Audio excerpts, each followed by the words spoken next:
when I had children, that was the thing I found out. My babies are actually my babies.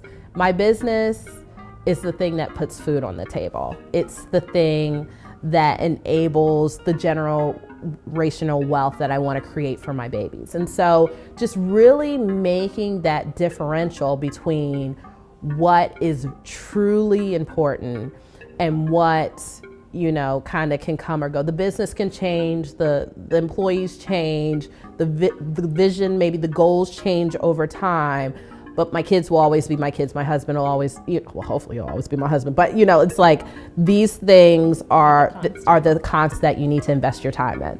And what are some tips or resources for moms who may be trying to balance? So they have the children now and they're wanting to get into this real estate thing now.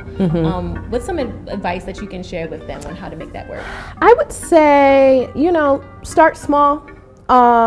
There is nothing wrong with moving at a slower pace, especially when you have systematic barriers in front of you, right? There are just some realities to being a Black mom and an entrepreneur. And as much, you know, as I would like things to be different, they are what they are. And it's gonna be a little bit tougher for me to get a loan. It just is, right? It's gonna be a little bit tougher for me to kind of maneuver through some spaces and meet the right people and have those people believe in me and invest in me. There are just some realities to this journey. And instead of being eternally frustrated, I think one of the things that I chose to do along the way was to really pour into my children and take it slow. You know, my kids are only little once. And so if I can't grow the businesses as fast as I want to, that's okay. You know, this is 15 years of my life, but it's the foundation for their entire lives. And so if, you know, I have to move a little bit slower to be present, that's okay.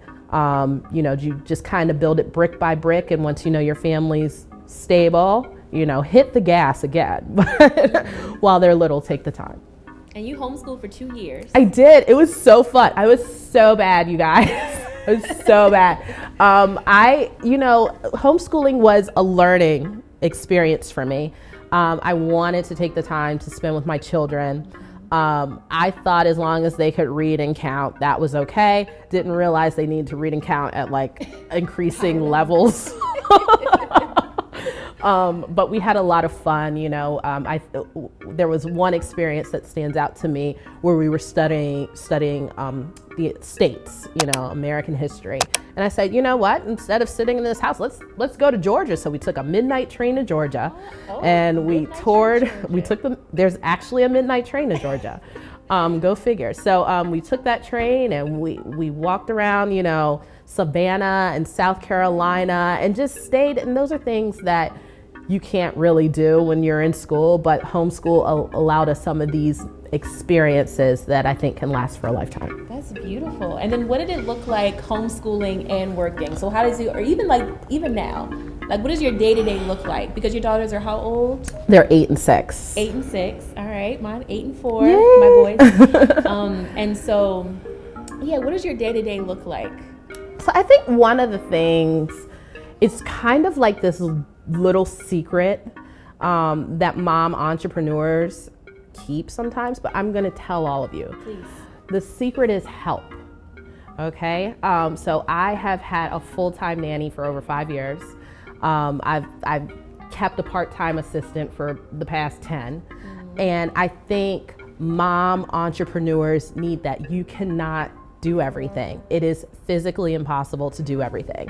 So I can't be focused on taking my kids on experiential homeschooling journeys if I am cleaning the bathroom all the time, or washing dishes, washing clothes, you know, running after the cat or the dog.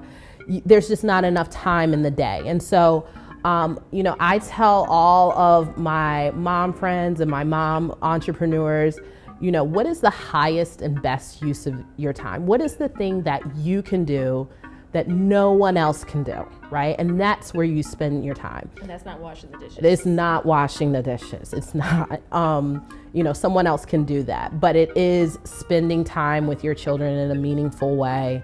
It is maybe doing strategic planning for your company. I have a restaurant, as you mentioned. Best use of my time is not cooking in that restaurant. We wouldn't have one if I was cooking in the restaurant. So, just really, finding capable, trustworthy people who you want to see grow and thrive, and really, investing them in your dreams and making it a collective dream where, there are opportunities for everyone.